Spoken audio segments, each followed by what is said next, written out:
Hello बच्चों, good morning. How are you all. बच्चों, आप लोग अच्छे से अपनी स्टडी को कर रहे होंगे। तो हम लोगों ने बच्चों इससे पिछले वीडियो में बच्चों आप लोग को एक होमवर्क दिया था। उस होमवर्क में इस टेबल को फिल करना था। आप लोग के एग्जामिनेशन स्टार्ट हो गए थे, इस वजह से फिर उसका सॉल्व आपको नहीं दिया गया। अब हम इस टेबल के ज़रिए आपको वो बता दे रहे हैं कि इसमें क्या क्या चीज़ें आप लोग अपने इस आंसर शीट से वीडियो के थ्रू बच्चों उसको मिला लीजिएगा। देखिए, यहाँ पर कुछ वस्तु यानी ऑब्जेक्ट के नाम दिए गए थे, जैसे टार्च, बैटरी।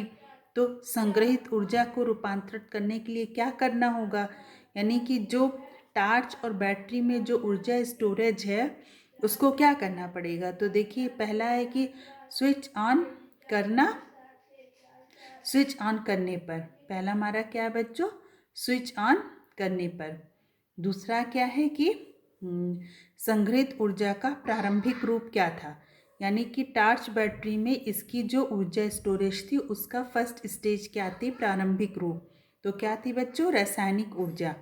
फिर संग्रहित ऊर्जा किन रूपों में रूपांतरित होगी, विद्युत ऊर्जा व प्रकाश ऊर्जा में। यानी कि जब आप बच्चों बैटरी को टार्च बैटरी को जब आप स्विच ऑन करते हैं तो जो उसमें रासायनिक ऊर्जा जो स्टोरेज होती है वो किस में बदल जाती है, हमारी विद्युत ऊर्जा में और प्रकाश ऊर्जा में। अब यहाँ तक तो आप लोग समझे थे। नेक्स्ट हमारा ऑब्जेक्ट था पेट्रोल। तो पेट्रोल को संग्रहित ऊर्जा को रूपांतरित करने के लिए क्या करना होगा। तो यहाँ पर डीसी मोटर या जनरेटर ऑन करने पर कौन सी ऊर्जा है पेट्रोल में, रासायनिक ऊर्जा। किस में बदल रही है बच्चों, जब हम रासायनिक ऊर्जा को किस में कन्वर्ट करेंगे, रासायनिक ऊर्जा को जनरेटर डीसी मोटर के द्वारा बच्चों हम लोग उसको किस में लेंगे, गतिज ऊर्जा व ऊष्मीय ऊर्जा में।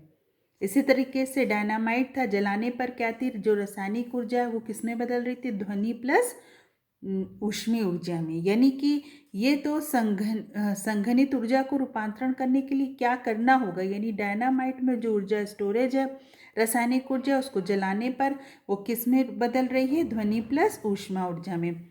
अब रबड़ बैंड है, अगर खिंचा हुआ है तो उसमें कौन सी ऊर्जा स्टोरेज है, स्थितिज ऊर्जा। तो रबड़ बैंड को क्या है, छोड़ेंगे जब हम तो वो किस में बदल जाएगी, स्थितिज ऊर्जा बच्चों, गतिज ऊर्जा में।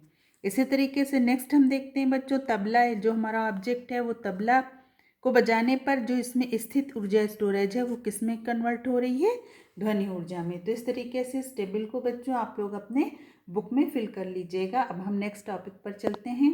देखिए, नेक्स्ट टॉपिक है हमारा जैव मात्र यानी बायोगैस। तो बायोगैस, इसको आप लोग सब अच्छे से जान रहे हैं क्या है। तो हमारे देश में कृषि व पशुपालन को विशेष महत्व दिया जाता है बच्चों। हमारे देश जो है वो कृषि प्रधान देश है, इसमें पशुपालन को भी एक विशेष महत्व दिया जाता है। यहाँ कृषि अपशिष्ट तथा पशुओं की बहुतायत होने के कारण गोबर भी सरलता से उपलब्ध है। ग्रामीण क्षेत्रों में आज भी इन्हें सीधे जलाकर ऊर्जा प्राप्त करने का प्रयत्न करते हैं। आप लोग देखते होंगे गोबर से कंडे बनाते हैं, फिर उसको क्या करते हैं, जलाते हैं। जलाने के बाद फिर उससे जो है ऊष्मा, यानी कि जलाकर उससे ऊष्मा प्राप्त करते हैं। इससे ऊर्जा का एक बड़ा भाग प्रकृति में विलीन हो जाता है, यानी कि ऊर्जा का जो एक बड़ा भाग है वो प्रकृति में मिल जाता है। ये अधिक ऊष्मा उत्पन्न नहीं करती, इन्हें जलाने पर अत्यधिक धुआं निकलता है, इसलिए इन ईंधनों की दक्षता की वृद्धि के लिए प्रौद्योगिकी का सहारा आवश्यक है। देखिए, ये जो गोबर के कंडे वगैरह बनाए जाते हैं, ये अगर जलाने पर तो जितनी इसकी कैपेसिटी होना चाहिए ईंधन की, अधिक इसमें अधिक आपको ऊष्मा मिले यानी हीट मिले, तो इससे अधिक हीट नहीं प्राप्त होती है, यानी इसमें इतनी कैपेसिटी नहीं है। इसका जो इसमें जो ऊर्जा उसका एक बड़ा भाग बच्चों प्रकृति में विलीन हो जाता है, और ये क्या करते हैं, अधिक हीट भी नहीं देते हैं और साथ में ढेर सारा धुआं भी देते हैं। धुआं है जो हमारे इन्वायरमेंट्स के लिए नुकसानदेह होता है, ढेर सारा धुआं भी देते हैं। अब जो गोबर थे बच्चों, इसी को क्या किया गया है, प्रौद्योगिकी का सहारा, यानी इसे एक एडवांस रूप देने के लिए कि क्या गोबर के कंडे जला रहे हैं, क्या इससे इनको डायरेक्ट जो हीट मिल रही है उसकी कैपेसिटी को बढ़ा दिया जाए, इसके लिए प्रौद्योगिकी का सहारा लिया गया। तो उसके लिए क्या क्या किया गया आगे देखते हैं। देखिए, जब लकड़ी को वायु की सीमित मात्रा में जलाया जाता है तब जल तथा वाष्पशील पदार्थ बाहर निकल जाते हैं और रह जाता है सिर्फ चारकोल। चारकोल आप लोग समझते हैं जिसे कोयला कहते हैं बच्चों। जब इसको देखिए लकड़ी को जलाते हैं तो उसमें से क्या होता है, जल बाहर निकल जाता है वाष्पशील पदार्थ, और उसमें चारकोल रह जाता है। चारकोल को जलाने पर धुआं नहीं होता। क्या आप देखते हैं कभी कोयला वगैरह को जब जलाते हैं तो उसमें से धुआं नहीं निकलता, यह बिना ज्वाला के जलता है। इसकी ऊष्मा उत्पन्न करने की दक्षता भी अधिक होती है। यानी कि जो कोयला है बच्चों, उसमें ज्वाला तो नहीं निकलती, यानी फ्लेम नहीं रहती है, लेकिन उसमें ऊष्मा जो हमको मिलती है उसकी ज़्यादा ऊष्मा उत्पन्न करने की क्षमता होती है। किसमें? चारकोल में। यानी कि जैसे अब यहाँ पर नेक्स्ट लाइन से देखिएगा, गोबर है, पादप अपशिष्ट है और मल ऑक्सीजन की अनुपस्थिति में अपघटित होकर बायोगैस यानी जैव गैस बनाते हैं। अब यहाँ तक तो अभी आप लोगों ने देखा कि कोयला क्या है, यानी कि जब कैसे बनता है। जब देखे कि कोयला जब वायु की सीमित मात्रा में लकड़ी को जलाते हैं तो जल और वाष्पशील पदार्थ बाहर निकल जाता है, उससे जो बचा कुचा पदार्थ है उसको चारकोल कहते हैं। ठीक है। फिर अब जो है कि क्या गोबर, पादप अपशिष्ट और मल ऑक्सीजन की अनुपस्थिति में अपघटित होकर बायोगैस यानी जैव गैस बनाते हैं।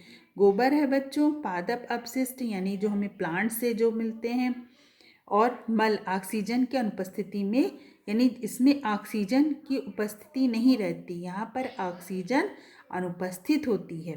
ठीक है। उसमें भी क्या करते हैं, अपघटित होकर बायोगैस बनाते हैं। बायोगैस में देखिए मीथेन, कार्बन डाइऑक्साइड, हाइड्रोजन तथा सल्फर हाइड्रोजन सल्फाइड का मिश्रण है। अब बायोगैस में देखिए कौन कौन सी चीज़ गैस है। पहला तो मीथेन, कार्बन डाइऑक्साइड, हाइड्रोजन तथा हाइड्रोजन सल्फाइड का ये क्या मिश्रण है। बायोगैस किन गैसों का मिश्रण है, तो आप इसको बता सकते हैं। फिर है कि बायोगैस संयंत्र में ईंटों की बनी गुंबद की टंकी होती। अब यहाँ पर देखिएगा बच्चों, एक आपको बायोगैस बनाने की एक संयंत्र दिया गया हुआ है जिसका स्ट्रक्चर बताया जा रहा है कि इसमें ईंटों की बनी गुंबद की एक टंकी होती है जिसमें गोबर व जल का गाढ़ा घोल यानी कि स्लैरी बनाया जाता है। इसे संपाचित्र यानी डाइजेस्टर में डाल देते हैं जिसमें ऑक्सीजन नहीं होती है। यानी इसको किस में डाल देते हैं, संपात्रित। ये देखिए इसमें डाल रहे हैं, ये सैलरी है ना, यहाँ से ये आ रही है और ये ईंटों की बनी एक टंकी होती है। ठीक है ना, इसी से सैलरी डालते हैं। सैलरी क्या है बच्चों, गोबर व जल का गाढ़ा घोली क्या कहलाता है, हमारा सैलरी कहलाता है। इसको समझ गए। इसको किस में डाला जाता है, मैं डाइजेस्टर में। और यहाँ पर बच्चों ऑक्सीजन नहीं होती है, ऑक्सीजन की अनुपस्थिति होती है। अवायवीय सूक्ष्मजीव, ठीक है ना, अवायवीय सूक्ष्मजीव क्या चीज़ है, देखिए जिन्हें जीवित रहने के लिए ऑक्सीजन की आवश्यकता नहीं होती। ऐसे सूक्ष्मजीव बच्चों जिन्हें जीवित रहने के लिए ऑक्सीजन की ज़रूरत नहीं होती है, वही क्या करते हैं, गोबर का अपघटन करते हैं। किसका अपघटन करते हैं, गोबर का।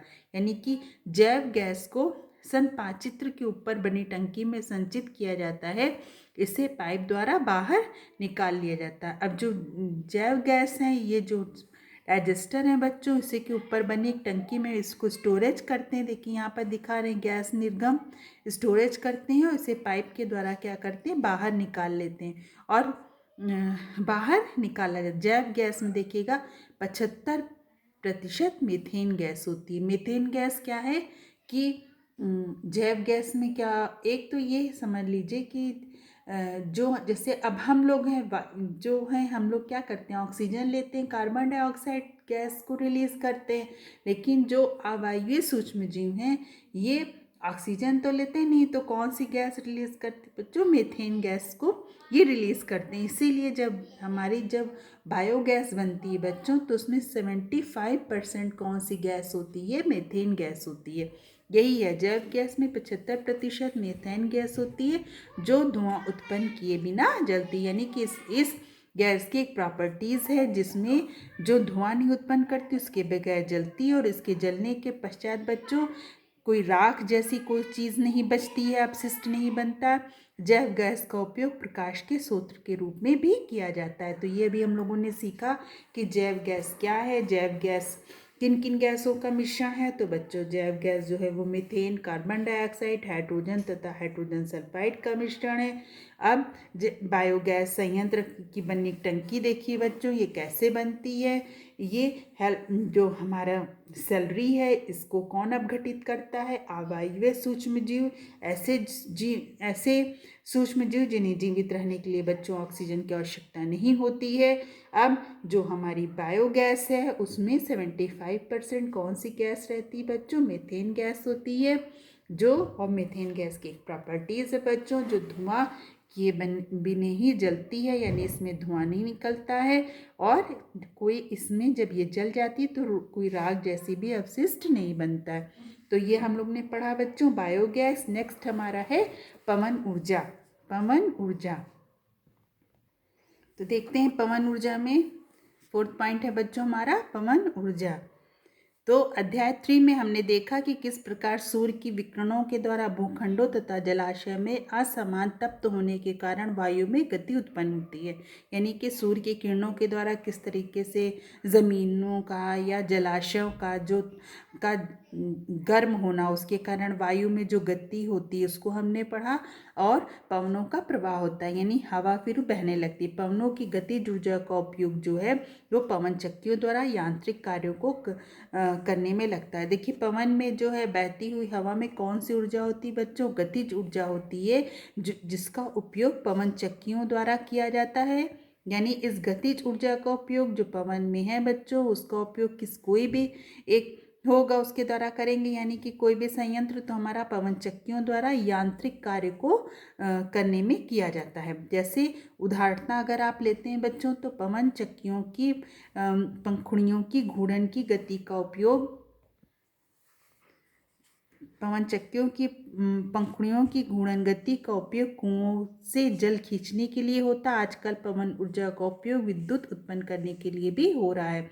यानी कि जो पवन में जो गतिज ऊर्जा है, अगर उसका उपयोग का अभी हमने एक उदाहरण देखा बच्चों, जो पंखुड़ियाँ है पवन की, वो देखिए ये यहाँ पर एक फिगर बना हुआ है ना, यहाँ पर देखिएगा एक पवन चक्की जिसकी 3 पंखुड़ियाँ बनाई गई। ये जब सब घूमती हैं, जब घूम रही हैं, तो इसका क्या करना, जब ये घूमेंगी तो इसका उपयोग क्या करेंगी? कुओं से जल निकालने में होता है। देखिए घूर्णन गति का उपयोग कुओं के जल खींचने के लिए होता है। आजकल पवन ऊर्जा का उपयोग विद्युत उत्पन्न करने के लिए भी हो रहा है। यानी कि पवन ऊर्जा से अभी आपने देखा जैसे विद्युत उत्पन्न करना और कुओं से जल प्राप्त करना आदि।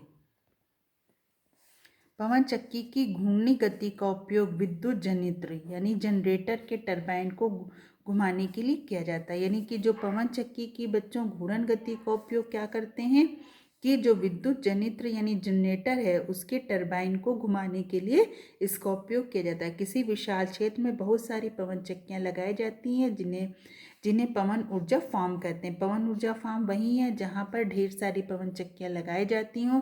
ये एक नवीनकरणीय ऊर्जा का स्रोत है। मतलब कि ये जो है बच्चों एक नवीनकरणीय ऊर्जा का स्रोत हमारा क्या है? पवन ऊर्जा है। अब यहाँ पे देखिएगा लिखा है पवन से चक्कियों में गति आती है। आप कभी देखते होंगे कि छोटे बच्चे जो हैं वो कागज़ के बने हुए इस तरीके से फिरकी जिसको बोलते थे बच्चों, उसको लेके दौड़ते थे, तो वो क्या थी, वो हवा से घूमने लगती थी। उसके पंखे जैसे रहता है उस खिलौना बच्चों, वो घूमने लगता था, और जब वो तेज़ी से हवा में दौड़ते थे तो वो और घूमता था। तो उसी तरीके से उसकी चक्कियों में जो चक्कियाँ रहती थी उसमें गति आती थी ना, वही चीज़ है, पवन से चक्कियों में गति आती है। शाफ्ट द्वारा जनित्र शुरू होता है और विद्युत उत्पन्न होती है।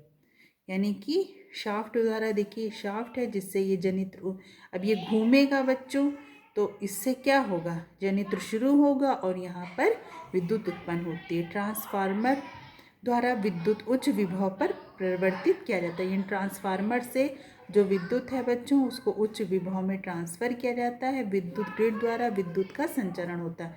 अब ग्रिड है, इसी के द्वारा जो हमें घर में इलेक्ट्रिसिटी मिलती है, तो विद्युत ग्रिड द्वारा विद्युत का संचरण होता है, यानी यहाँ से विद्युत इलेक्ट्रिसिटी फैलती यानी आगे की तरफ बढ़ती है।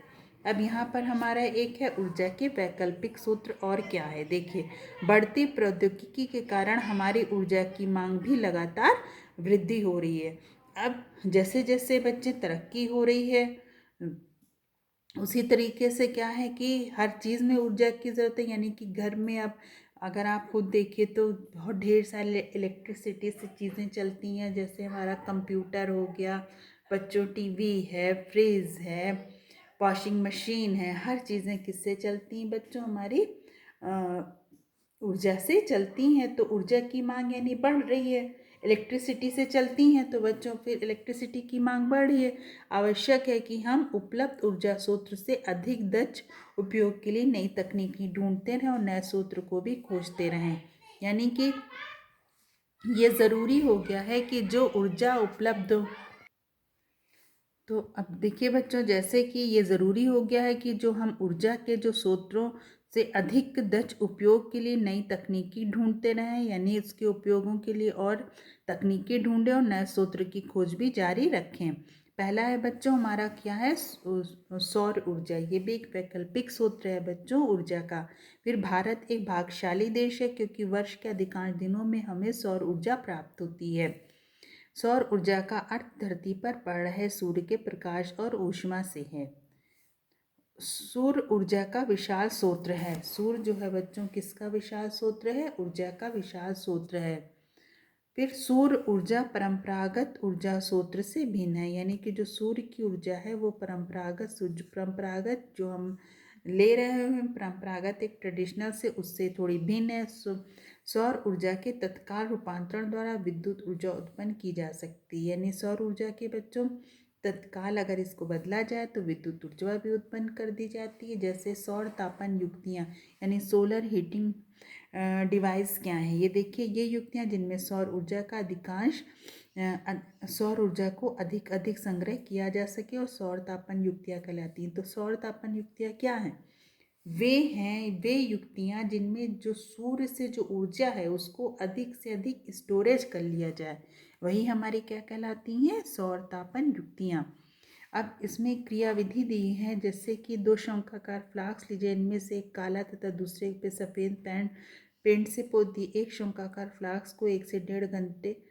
अब इन दोनों को कहाँ रखना है, 1 से 1.5 घंटे सीधे धूप में रखिए। दोनों फ्लास्क को स्पर्श कीजिए, इसमें कौन सा ज़्यादा तपता है। आप इन दोनों फ्लास्कों में जल के तापमान द्वारा भी माप सकते हैं। कि आप कोई ऐसा उपाय सोच सकते हैं जिसके द्वारा ज्ञान का उपयोग अपने दैनिक जीवन में कर सकें।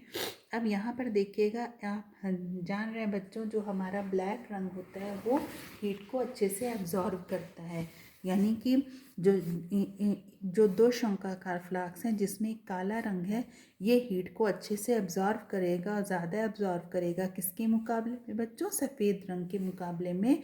और इसका जो तापमान, अगर आप इसके अंदर जल भर देते हैं तो जो जल का तापमान है ये ज़्यादा होगा किससे, सफ़ेद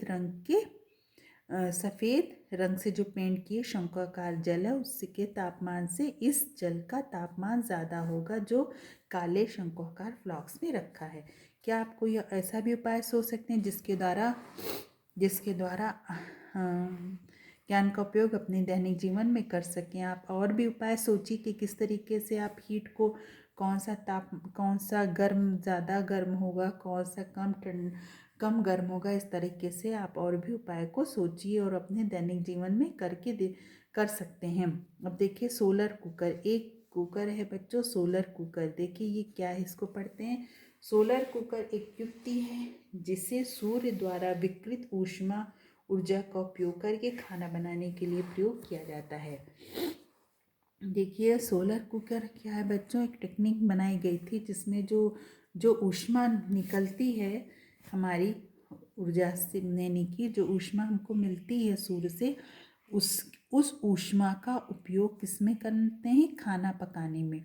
सोलर कुकर एक रोधी धातु या लकड़ी के बॉक्स का बना होता है जो भीरता से पूर्णतः काले रंग का होता है। पकाए जाने वाले भोजन को धातु पात्रों में रखते हैं और बाहर से काले रंग के होते हैं। तत्पश्चात धातु पात्र को सोलर कुकर के बॉक्स के अंदर रखते हैं और कांच शीट से ढक देते हैं। ये एक सोलर कुकर किस तरीके का होता है, यहाँ पर उसको स्ट्रक्चर बताया गया है कि सोलर कुकर में एक रोधी धातु या लकड़ी का बॉक्स बना होता है जो भीतर से पूर्णतः क्या होता है बच्चों, काले रंग का होता है।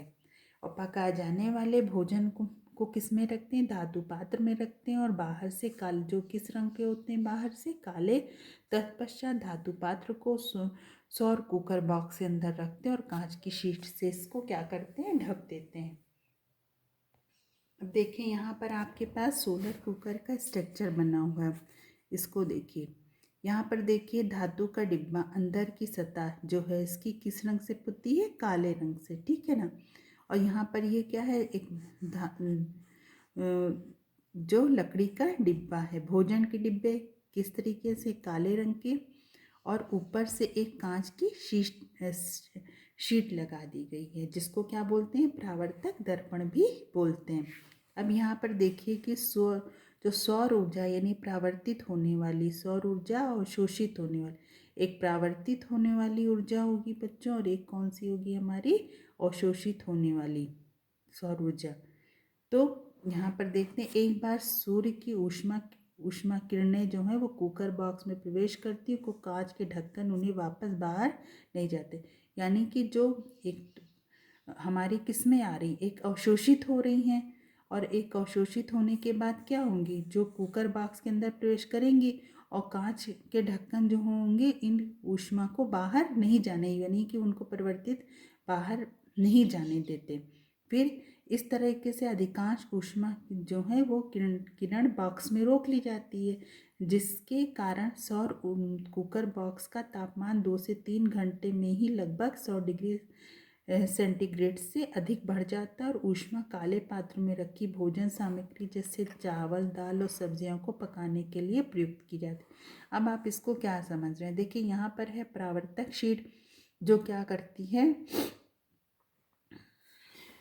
यानी कि एक किरण जो हमारी, जैसे मान लीजिए सूर्य से जो ऊष्मा है बच्चों, वो कहाँ जाती है, कुकर बॉक्स के अंदर गई। लेकिन जो यहाँ पर कांच की जो ये कांच का जो ढक्कन लगा है, ये किरण को क्या करेगा, कांच का ढक्कन जो है इन्हें बाहर वापस नहीं जाने देता। जब बाहर वापस नहीं निकलने देगा तो यहाँ जो सूर्य का जो अधिकाधिक ऊष्मा है वो कहाँ रह जाएगी, बक्से में ही रह जाएगी। यानी कि और जिस कारण बक्से का तापमान क्या होगा, 2-3 घंटे में ही लगभग 100 डिग्री सेल्सियस से अधिक बढ़ जाएगा। और जो ऊष्मा है वो काले पात्र के द्वारा रखी जो भोजन सामग्री है जैसे दाल चावल, उसको पकाने में क्या होगी, प्रयुक्त होगी। काले पात्र क्या है, ये ऊष्मा के अच्छे अवशोषक होते हैं, यानी ऊष्मा को अच्छे से एब्जॉर्ब करते हैं, जिससे हमारा जो दाल चावल इस तरह का जो फूड्स है वो पकने में ईजिली पकता है। अब नेक्स्ट में हम देखते हैं यानी कि सौर सेल यानी सोलर सेल क्या है। नेक्स्ट पॉइंट है हमारा सौर सेल यानी सोलर सेल। ये सरलता से देखा जा सकता है कि ये युक्तियाँ दिन में कुछ निश्चित समयों पर ही उपयोगी होती हैं। ये युक्ति जो है बच्चों दिन के समय कुछ निश्चित समय पे क्या होती है, उपयोगी होती हैं। सौर सेल सौर ऊर्जा को विद्युत ऊर्जा में तत्काल रूपांतरित करते हैं। सौर सेल बच्चों आजकल सब जान रहे हैं, ज़्यादातर चीज़ें सोलर से बनने भी लगी हैं, सोलर एनर्जी का यूज़ भी हो रहा है। तो सोलर जो सेल हैं वो सौर ऊर्जा को विद्युत ऊर्जा में फ़ौरन ही बदलते हैं। धूप में रखे जाने पर किसी सौर सेल से 0.5 से 1 वोल्ट तक उल्टता विकसित होती है और ये लगभग 0.7 वाट विद्युत उत्पन्न कर सकते हैं। देखिए जब धूप में रखते हैं किसी भी सौर सेल को तो उसमें कितनी उल्टता हो जाती है, 0.5 से 1 वोल्ट तक की उल्टता विकसित होती है तथा लगभग 0.7 वाट विद्युत उत्पन्न कर सकते हैं, यानी कि इतनी वोल्टता से लगभग 0.7 वाट विद्युत उत्पन्न कर सकते हैं जब बहुत अधिक संख्या में सौर सेल को संयोजित करते हैं। यानी कि देखिए बहुत अधिक संख्या में, यानी जैसे 1 2 3 4 इस तरीके से सेल को संयोजित करते हैं तो इस तरह की व्यवस्था क्या कहलाती है? सौर पैनल कहलाती है। क्या कहलाती है? सौर पैनल।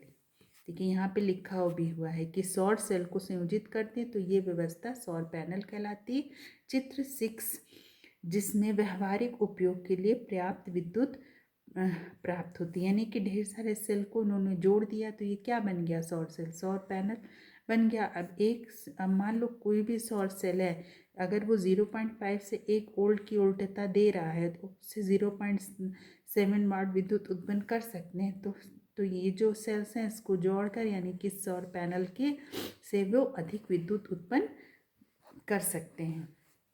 सौर सेल से कोई भी गतिमान पुर्जा नहीं होता, इनका रखरखाव सस्ता है, यानी इसमें कोई ऐसी चीज़ नहीं है जो गति हो। इनका आप रख भी इसको ईजिली सकते था, ये बिना किसी फुक्सन युक्ति से अधिक संतोषजनक कार्य करती है। सौर सेल का उपयोग करने के लिए एक अन्य लाभ ये है कि इन्हें सुदूर तथा अगम स्थानों पर भी स्थापित किया जा सकता है जहां विद्युत संचरण के लिए केवल बिछाना अत्यंत खर्चीला तथा व्यापारिक दृष्टि से व्यवहारिक नहीं होता। देखिए जो सौर सेल हैं बच्चों, इनसे जो विद्युत हमको मिल रही है वो क्या है कि ये जो होते हैं सौर सेल, ये इनका रखरखाव आसान होता है।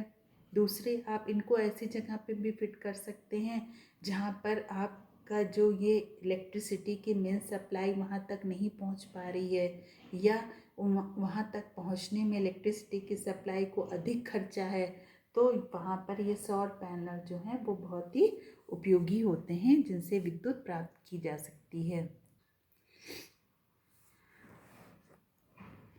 अब देखिए कैसे होता है इसको। देखिए सौर सेल बनाने के लिए सिलिकॉन का उपयोग किया जाता है। किसको उपयोग करते हैं बच्चों? सिलिकॉन का।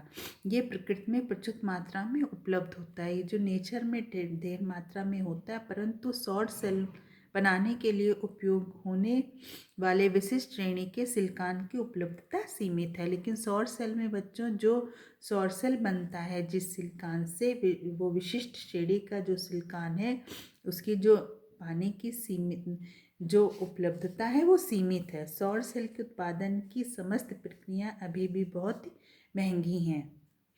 सौर सेल में परस्पर संयोजित करके सौर पैनल बनाने के लिए यानी सिल्वर चांदी का उपयोग होता है, जिसके कारण लागत में और भी वृद्धि होती। उच्च लागत तथा कम दक्षता होने पर भी सौर सेल का उपयोग बहुत से वैज्ञानिक तथा प्रौद्योगिकी अनुप्रयोग के लिए किया जाता है। यानी कि जो सौर सेल है बच्चों, उसका जो सौर सेल है इसका उपयोग क्या है इसको भी देख लेते हैं। इसका उपयोग बहुत से वैज्ञानिक तथा प्रौद्योगिकी अनुप्रयोगों के लिए किया जाता है। जैसे देखिए मानव निर्मित उपग्रह, वो उपग्रह जिन्हें मानव ने बनाया है, तथा अंतरिक्ष अन्वेषक युक्तियाँ जैसे मार्स आर्बिट्रो में सौर सेल का उपयोग प्रमुख ऊर्जा के स्रोत के रूप में किया जाता है। यानी कि इस तरीके के बच्चों जो आर्बिट्रो हैं जैसे मार्स में, और मानव निर्मित उपग्रह हैं, इनमें जो सोलर सेल का उपयोग जो है वो ऊर्जा स्रोत यानी कि सोर्स ऑफ एनर्जी के लिए किया जाता है। नेक्स्ट पॉइंट देखते हैं। रेडियो अथवा बेतार संचार तंत्रों तथा सुदूर क्षेत्रों में टीवी रिले केंद्रों में सौर सेल पैनल का उपयोग किया जाता है। ट्रैफिक सिग्नलों, परिकल्पकों तथा बहुत सी खिलौनों में सौर सेल लगे होते हैं। सौर सेल पैनल विशिष्ट रूप से डिज़ाइन की गई छतों पर विस्थापित किए जाते हैं ताकि इन पर अधिक से अधिक सौर ऊर्जा आपतित हो, लेकिन अत्यधिक महंगे होने के कारण सौर सेल का घरेलू उपयोग अभी भी सीमित ही है। देखिए जो सौर सेल का उपयोग है ये क्या है, अभी भी घरेलू स्तर पर इसका उपयोग नहीं होता क्योंकि ये बहुत महंगे होते हैं। और इसका उपयोग जैसे अभी आपने देखा, जैसे मानव निर्मित उपग्रह हुए या हमारे रेडियो अथवा बेतार संचार तंत्र रेडियो में हुआ, उसमें जैसे कि सुदूर क्षेत्र जहाँ टीवी रिले केंद्र में सौर सेल पैनल का उपयोग हो रहा है, ट्रैफिक सिग्नल में इस तरीके से परिकल्पों तथा बहुत से खिलौनों में सौर सेल लगे होते हैं। सौर सेल पैनल विशिष्ट रूप से डिजाइन की गई छत, जो सौर सेल पैनल हैं बच्चों, ये क्या होते हैं, जो छत पे लगते हैं, विशिष्ट रूप से डिजाइन की गई छत में स्थापित किए जाते हैं ताकि इन पर अधिक से अधिक सौर ऊर्जा आपतित हो, इसलिए इनको ऐसा डिज़ाइन करके छत पे रखा जाता है ताकि इनमें जो सौर ऊर्जा है वो अधिक से अधिक इस पर आपतित हो सके। अब यहाँ पर देखते हैं जो नेक्स्ट पॉइंट है हमारा समुद्र से ऊर्जा। जैसे समुद्र से ऊर्जा में देखिए 3 तरह की है, जैसे ज्वारीय ऊर्जा, तरंग ऊर्जा और महासागरीय तापीय ऊर्जा। तो फर्स्ट हमारे क्या पढ़ेंगे बच्चों, ज्वारीय ऊर्जा। ज्वारीय ऊर्जा देखिए, घूर्णन गति करती पृथ्वी तथा मुख्य रूप से चंद्रमा के गुरुत्वीय खिंचाव के कारण सागर में जल का स्तर चढ़ता हुआ गिरता है। ज्वार भाटे में जल के स्तर के चढ़ने तथा गिरने से हमें ज्वारीय ऊर्जा प्राप्त होती है। ज्वारीय ऊर्जा का दोहन सागर के किसी भी संकीर्ण क्षेत्रों पर बांध के निर्माण करके किया जाता है। बांध के द्वार पर स्थित टरबाइन ज्वारीय ऊर्जा को विद्युत ऊर्जा में रूपांतरित करती है। देखिए ज्वारीय ऊर्जा क्या, ये तो आप समझ गए। जो हमारी पृथ्वी है वो भी घूमती है, यानी घूर्णन करती है, मुख्य रूप से चंद्रमा के गुरुत्वीय खिंचाव के कारण सागरों में बच्चों क्या होता है, जल का स्तर जो है चढ़ता हुआ गिरता रहता है। ज्वार भाटे से जल के स्तर चढ़ने और गिरने से हमें ज्वारीय ऊर्जा प्राप्त होती है। जो ज्वार भाटे से ज्वारीय ऊर्जा किससे मिलती है, ज्वार भाटा यानी जल का स्तर जब चढ़ता और गिरता है तो हमें ज्वारीय ऊर्जा मिलती है। ज्वारीय ऊर्जा का दोहन सागर के किसी भी संकीर्ण क्षेत्रों पर बांध के निर्माण में किया जाता है। बांध के द्वारा स्थित बांध के निर्माण में भी किसका उपयोग करते हैं, ज्वारीय ऊर्जा का। फिर क्या होता है, बांध के द्वारा स्थापित टरबाइन ज्वारीय ऊर्जा को विद्युत ऊर्जा में रूपांतरित करती है, यानी ज्वारीय ऊर्जा हमारी किस में बदल जाती है, विद्युत ऊर्जा में। किसके द्वारा, टरबाइन के द्वारा, जो कहाँ स्थित होते हैं, बांध पर स्थित होते हैं।